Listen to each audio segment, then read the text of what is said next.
आज मैं इंदौर से मध्य प्रदेश के अंदर जो स्थित है दिखपाल सिंह,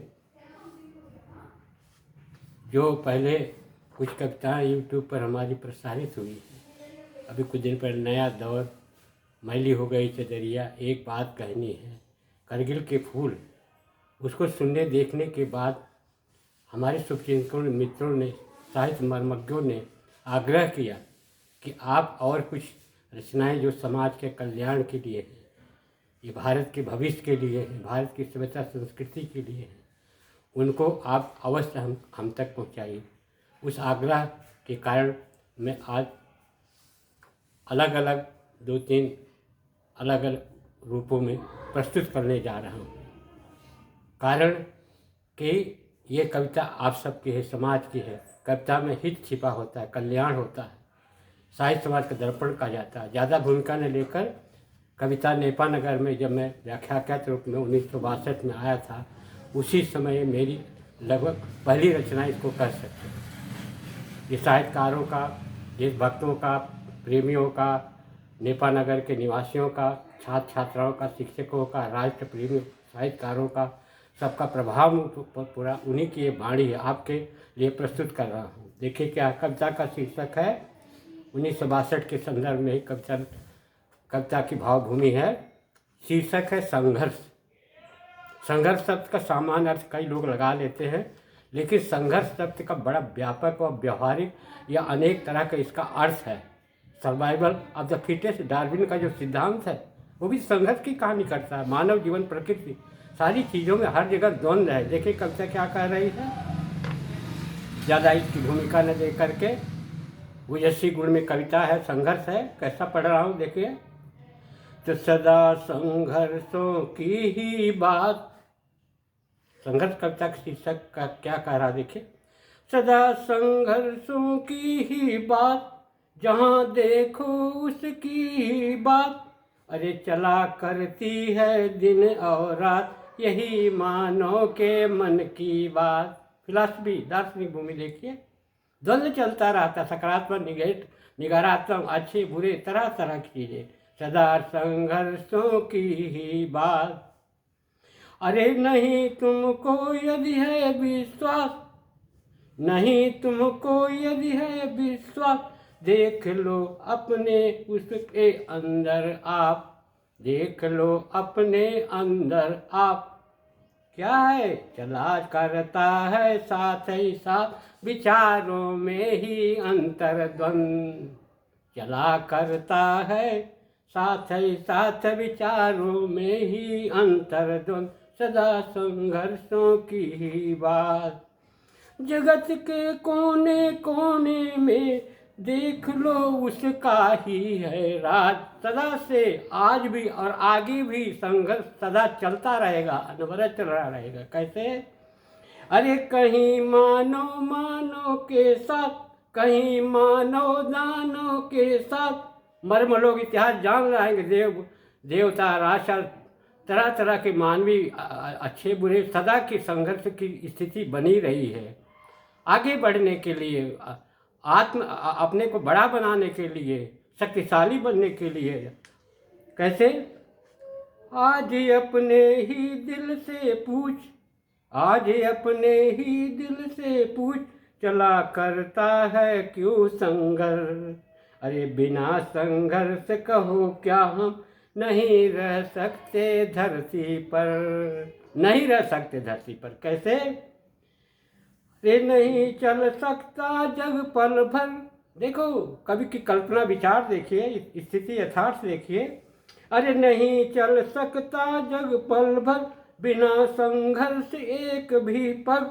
क्या बात है, अरे नियम है प्रकृति का, नियम हमें है ज्ञात, अब बिना दो के ना कोई बात। विज्ञान, साइंस भी यही कहता है, बिना दो के न कोई बात। स्त्री पुरुष, पृथ्वी आकाश, अच्छा बुरा, रात दिन, प्रातः सुबह, अनेक तरह के द्वंद्व अगर आप देखेंगे, ये हमारे जीवन की एक विशेषता है। मानव जीवन प्रकृति में हर जगह दिखाई देता है। और आगे देखिए, कविता बढ़ा रहा हूँ।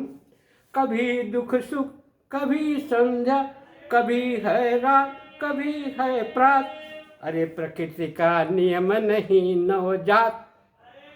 नया नियम नहीं है, पुरातन चला आ रहा। प्रकृति जब तक रहेगी, अंतरिक्ष ग्रह विज्ञान साइंस कला भक्ति साहित्य रहेगा, मानव जीवन रहेगा, तब तक प्रकृति का नियम नहीं नवजात। कभी वो ज्ञात और कभी अज्ञात। अभी तक मनुष्य उसकी खोज में लगा हुआ। परम सत्य क्या है, फ्रूट क्या है, ब्रह्मांड क्या है, मनुष्य क्या है, विश्व क्या है, जगत क्या है, हम क्या है, कहाँ जाना है, क्या करने आए हैं संसार में। आगे है, अब आगे देखिए कि संघर्ष लाभदायक कैसे है। आगे बढ़ने के लिए श्रेष्ठता को प्राप्त करो। विवेकानंद की आवाज़ सुनिए, देखिए महापुरुषों की आवाज़ सुनिए कैसे। अरे सदा संघर्षों में पर राम कृष्ण के चरित्र को देखिए, बुद्ध के चरित्र को देखिए, अनेक महान नायकों, देशभक्तों, देवी सज्जनों के इतिहास को देखिए कैसे। अरे कठिन संघर्षों में पढ़कर निखरते हैं मानव के रूप। अरे कठिन संघर्षों में पढ़, मेरे जीवन में भी ये भ्रष्टाचार है, कभी जो लिख रहा कर रहा भोगा होगा, अनुभव को देखा होगा। दुख ही जीवन की कथा रही, क्या कहूँ उसे जो नहीं कही निराला। साहित्य जो है ना, करुणा से करोचवध के पक्षी की जो अपने वाल्मीकि जी की वाणी निकली थी, वियोगी होगा पहला कभी आह से निकला होगा गान, और निकल कर नैनों से चुपचाप वही होगी कविता अनजान। कविता का करुणा से, करुणा अपनी नहीं, मनुष्य जो लिखता करता है समाज का एक सदस्य है, वो समाज के लिए कुछ लिखता है, ऊपर वाले सबसे माँ की कृपा होती है। कैसे? अरे सदा कठिन संघर्षों में पढ़कर निखरते हैं मानव के रूप। कैसे? आग में तप जाने के बाद स्वर्ण देता जैसे निज रूप। नकली और सही की पहचान होती है जब परीक्षाएं होती हैं, अनेक स्थितियों से जब गुजरना पड़ता है, तब हर तरह स्थिति का, व्यक्ति का, समाज का, लोगों का, राष्ट्र का की परीक्षा होती है। कविता अंतिम दौर में जा रही है, देखिए। अरे बना संघर्षों के कैसा, बना संघर्षों से कैसा जगत में जीवन लोगों का। थपेड़े खा खा करके जन्म होता है जैसे लहरों का। निरंतर लहरें चलती रहती हैं, चलने का नाम ही जीवन है। अगला पद है, सदा से चला रहा संघर्ष प्रकृति मानव का तो संघर्ष, आज से आज तक वही क्रम, द्वंद्व ही द्वंद्व, द्वंद्व ही द्वंद्व, सदा संघर्षों की ही बात चला करती है दिन और रात, चला करती है दिन और रात। थोड़ा कविता विषय बड़ा सारगर्भित है। वार एंड पीस डॉक्टर अपने जो पहले अपने महान राष्ट्र शिक्षक दिवस दिन की उसमें है नाम Sarvepalli Radhakrishnan. War and piece बहुत पहले उन्होंने लिखा था, ईस्ट एंड वेस्ट लिखा था। कैसे? अरे नहीं होता यदि ये संघर्ष तो मानो कुछ भी करता क्यों, बैठ राकेटों में फिर आज चंद्रमा तक वो जाता क्यों। बताइए, 1962 में लिखी हुई रचना, चंद्रमा पर जाने की कल्पना उस समय चल रही थी और बाद में वो सार्थक हुई। आज तो ग्रह उपग्रह अंतरिक्ष में विज्ञान ने झंडे गाड़ दिए, नई नई खोजें हो रही हैं।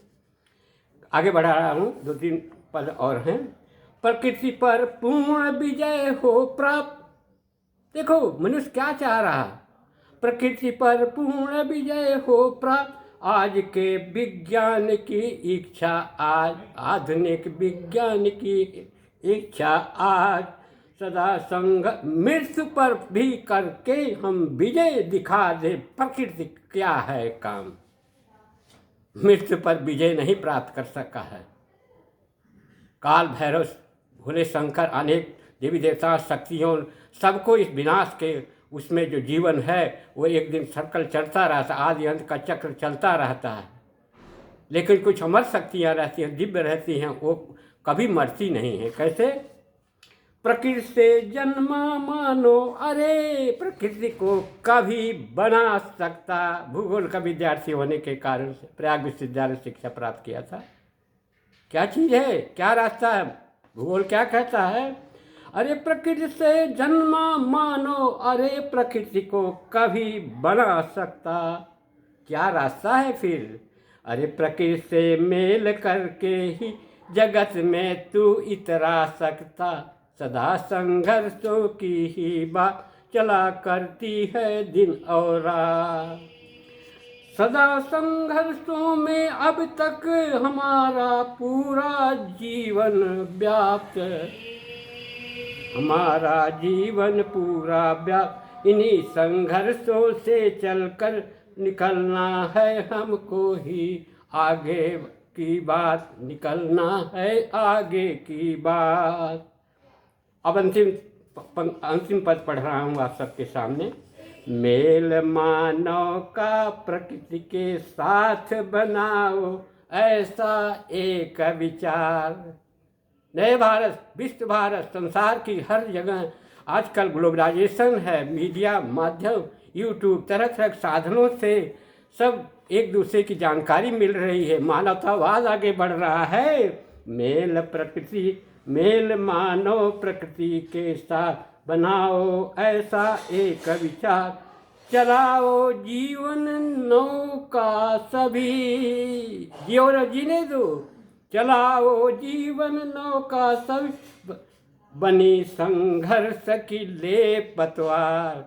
तो संघर्ष का व्यापक अर्थ है, सर्वाला फिटेस्ट है, योग्य बनो। क्योंकि संसार में सदा शक्तिशाली लोगों ने भी, बड़े लोगों ने जो अहंकारी रहे, अभिमानी रहे हैं, वो निर्बल और कमजोर लोगों को सदा चाहे नारी जाति हो और कोई भी हो, सबके साथ अत्याचार होता रहा है। अत्याचार ये पूरा समाप्त नहीं होगा लोगों में जब तक जागृत चेतना, सामूहिक चेतना नहीं जागृत होगी। जय हिंद, जय भारत। आप सब लोग कविता से आनंदित होंगे और इस संघर्ष से सकारात्मक विचार अपने मन में लाएंगे। बेटा वो कहेंगे जरा देख ले, बंद करना, यही दबा दो, ये बीच में इसी को ना नहीं।